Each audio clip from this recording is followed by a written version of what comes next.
Hello everyone, welcome back to our channel. It's a joy to have you here once again as we continue to explore the depths of the human spirit and the timeless wisdom of Buddhist teachings. Today, I want to invite you into a conversation that might feel surprisingly personal about generosity. Specifically, we are diving deep into a topic that is often misunderstood: giving. Not the act itself, but the inner foundation that makes giving meaningful, sustainable, and transformative. Let's begin with an honest question. Have you ever hesitated to give something small, not because you couldn't afford it, but because something inside you resisted? Maybe it was a few coins to someone on the street. Maybe it was your time, your energy, your attention.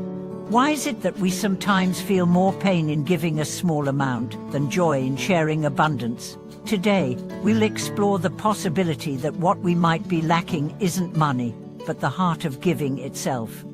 In Buddhist practice, generosity is the first of the 6 parameters, the foundational practices of the Bodhisattva path, and it's first for a reason. It's the gatekeeper, the starting point, the fertile soil from which all other virtues grow. But true generosity isn't measured by how much we give. It's measured by how freely we give and how purely we intend. Let me share a story that illustrates this perfectly. There was once a man who came to a Buddhist teacher with a complaint. "I want to give," he said, "but I feel a pinch every time I reach into my pocket. I know it's silly, but even $10 feels like a loss." The teacher smiled and said, "Then give $1, but give it with a heart so open that it feels like a river flowing." That teaching changed the man's life. He started with $1 a day, not just money, but a smile, a helping hand, a kind word. Gradually, the act of giving no longer felt like a loss, it felt like freedom. You see, the true obstacle to generosity isn't our bank account. It's our internal narrative of scarcity. We believe we don't have enough, not enough money, time, energy, love. And so, we clutch tightly to what we do have, convinced that if we give it away, we'll be left empty. But Buddhism turns this idea on its head. It teaches that the act of giving doesn't diminish us, it expands us. Generosity stretches the heart. It loosens the grip of the ego. It shifts us from survival mode to the expansive realm of trust, abundance, and interbeing. Another story worth sharing is about a woman who made it a point to give something away every single day. It could be as simple as complimenting a stranger or sharing a portion of her lunch. Over time, her entire life shifted.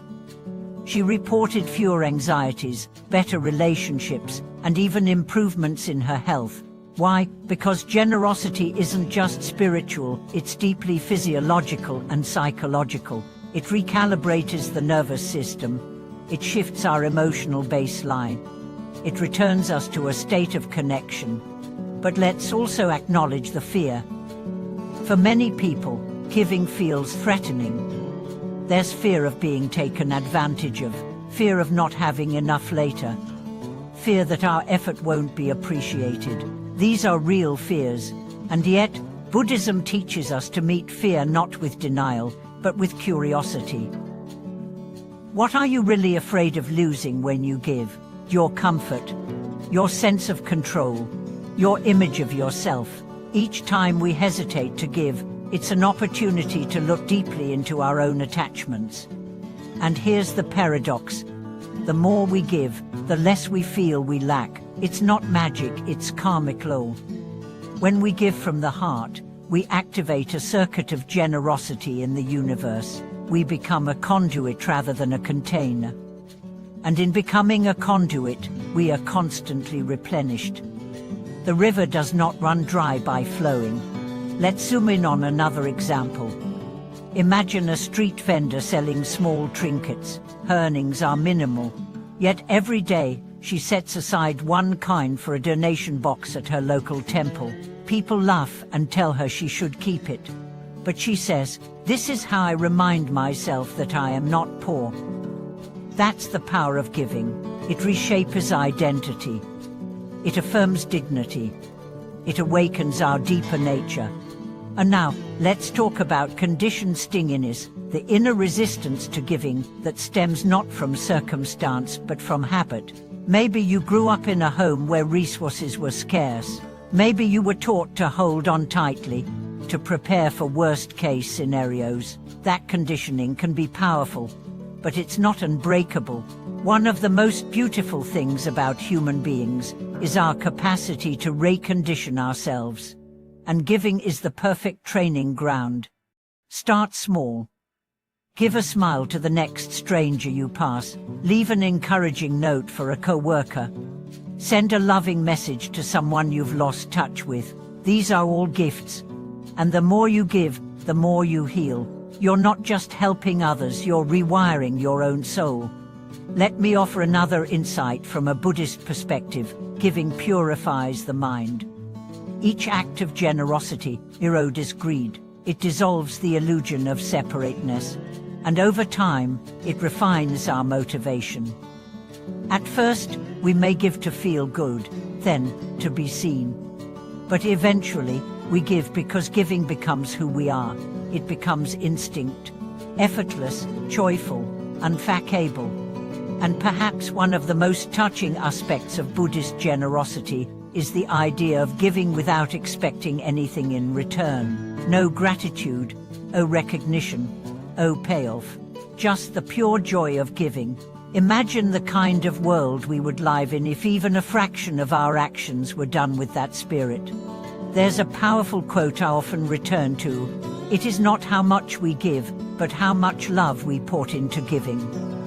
This comes not from a Buddhist text, but it echoes the very heart of the Dharma. Because ultimately, giving is about presence.